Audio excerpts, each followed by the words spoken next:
Now, the bad news at the start of this new year is that Trump and his top aides appear to think last year was awesome and want more of the same or worse. They are celebrating their work as a job well done. That is, of course, the bad news, the very bad news. The good news is that 2026 also means the people of this country have an opportunity to make their voices heard at the ballot box and send a clear message to the Trump administration. While Trump himself may not literally be on the ballot this year, although people will certainly be thinking about him at the ballot box, if Democrats can win back even one chamber of Congress and break Trump's trifecta, his total control over the branches of our government, that would not only slow down Trump's agenda, but it could be very bad news for the Trump cabinet members who have been carrying it out. That's happening later this year. My first guest today, Congressman Eric Swalwell, recently said that Democrats should be telegraphing what they could do to Trump officials if the American public votes Democrats back into power just 10 months from now, sorry. Things like defunding Trump officials, holding them in contempt, even potentially impeaching them to hold them accountable for their actions and stymie the awful and unlawful parts of the Trump agenda. Well, first, let me just tell you, on costs and affordability, we have the ability to reverse the tariffs. We have the ability to put the Affordable Care Act subsidies back in place. That has to be the priority. And I watched as Speaker Pelosi in her second term as Speaker, the last 2 years of Donald Trump's first term, she picked that guy's wallet every single time to claw back the damage he had done in the first 2 years. So I expect Speaker Jeffries to do the same. But on accountability, the truth is Republicans don't think we have the balls to do it. They think that we will be nice and modest and kind. And if we telegraph now, no, you're coming to the Judiciary Committee, the Oversight Committee, the Homeland Security Committee.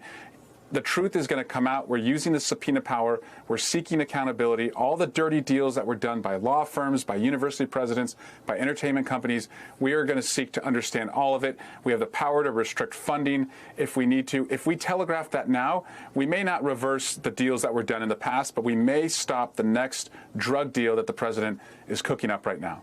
Well, what I would first do is exercise the power of the purse that Congress has. And we can do this right now, by the way, Jen, right? Like almost every member of Congress, essentially 534 to 1 between the House and the Senate, voted to release the Epstein files and gave it a deadline that they have not met. We could do this right now. We could restrict the funding at the Department of Justice if they were actually doing their job and going after terrorism and money laundering and sex trafficking.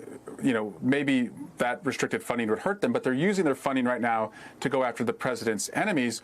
And so I would say put DOJ funding on the table and say that is something we're willing to restrict if we don't get the Epstein files. I'd start with the money first. Welcome back, guys. Wow, guys, this is really something. So the Democratic Party is now talking about this idea called undo Trump.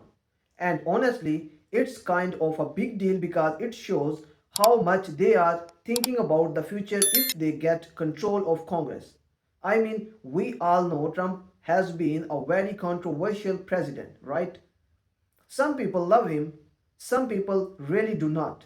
And now, with his popularity going down, Democrats are seeing a chance to really hold his administration accountable for the things that happened while he was in office. The main idea of undo Trump is actually pretty simple, even if it sounds a bit serious. Basically, Democrats want to reverse some of the things Trump and his team did and make sure that if someone in the government breaks rules or misuses power, there are real consequences. So, they have a few main strategies they are thinking about. The first one is defunding Trump officials.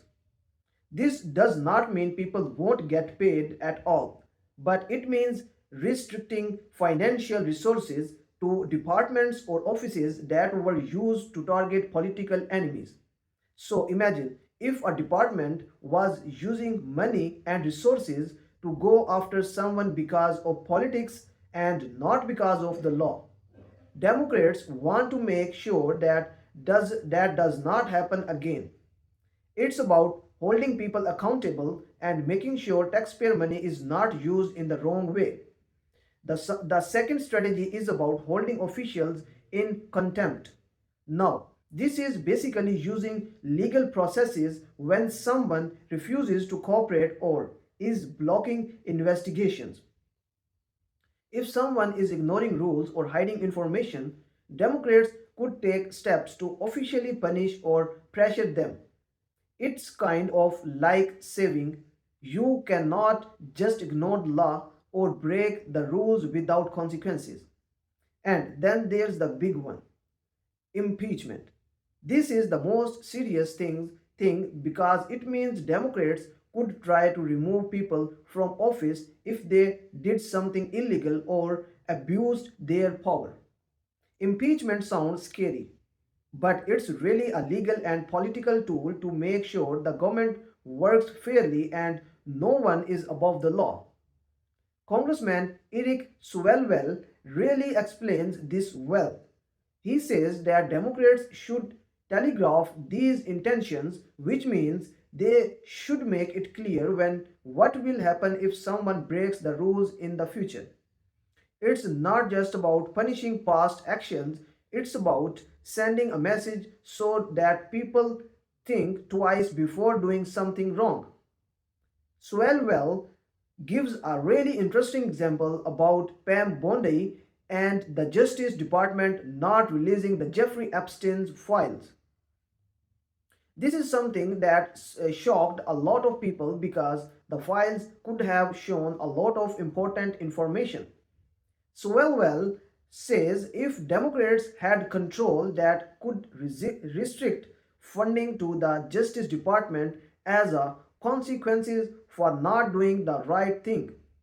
That's pretty serious because it shows there's real accountability if people in government make decisions that are wrong or unfair. He also talks about his own experience. Swalwell says he was personally targeted by the Trump administration with no sense mortgage fraud claims. Can you imagine that? Just to attack someone personally even when there's no real reason. He calls it nonsense and honestly that's what it sounds like. But he didn't just stay quiet. He fought back. He took legal action, including suing for privacy law violations and First Amendment retaliation.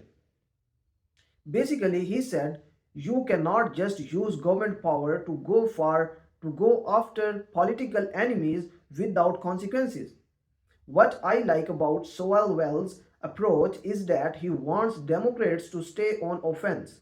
He wants to make it clear that if anyone tries to misuse taxpayer money, taxpayer dollars for personal or political reasons, there will be a cost. That's kind of fair, right? I mean, no one should be above the law and no one should get away with using government resources to attack people for politics. And this undo Trump idea is not just about revenge.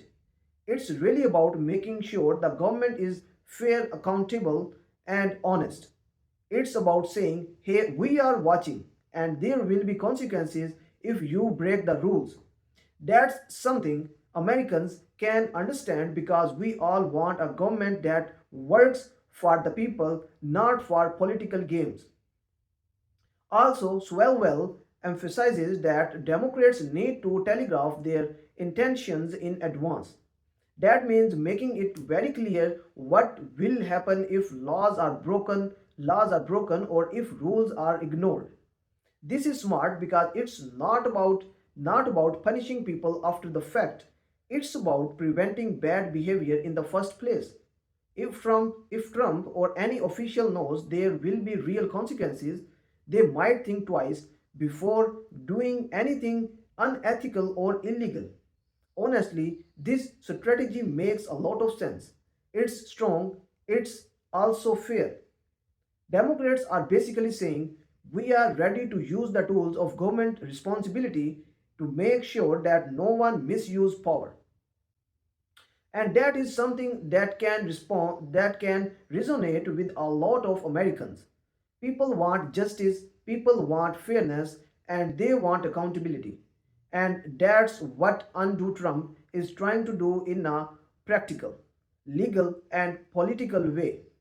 And it's not just about stopping Trump's actions, It's about preventing the same kind of behavior in the future. If people know that breaking the rules will lead to legal action, financial consequences, or even impeachment, they might think twice before doing something shady. It's about creating a culture of responsibility in government. I think the key takeaway from Swalwell's points is that accountability is crucial. You cannot let government power be abused for personal or political reasons. Taxpayer money should be used to serve the people, not to attack political opponents. And if someone misuses that power, there should be real serious consequences. That's what Undo Trump is all about. Finally, I just want to say that this approach could actually strengthen democracy by making it clear that officials will be held accountable. It could prevent corruption, abuse of power, and unfair treatment in the future. Democrats are trying to make Democrats are trying to make a clear plan, not just react emotionally. They are thinking strategically about how to protect the integrity of the government and ensure fairness for everyone. So, in short, undo Trump is not just a catchy phrase, it's a serious political strategy that focuses on defunding legal consequences and impeachment to hold officials accountable. Swalwell's examples show us how it could work in practice, from higher profile cases like Epstein files to personal attacks like what he experienced himself. And it's all about sending a clear message: misuse of power will not be tolerated, and accountability is real. This is definitely something worth paying attention to, especially as we move closer to the next elections. The Democrats are setting the stage to make sure that if they win, there will be checks and balances, and government officials will have to think twice before abusing their power. And honestly, that's something most Americans can support, no matter what side of the political spectrum you are on. So, yes, that's my take on the whole undo Trump idea. It's smart, strategic, and very clear about holding people accountable. It's not just political talk, it's a plan that could really impact how government works in the future. Thanks for watching my video. Don't forget to like the video and subscribe to the channel for more important stories, and I will see you in the next video.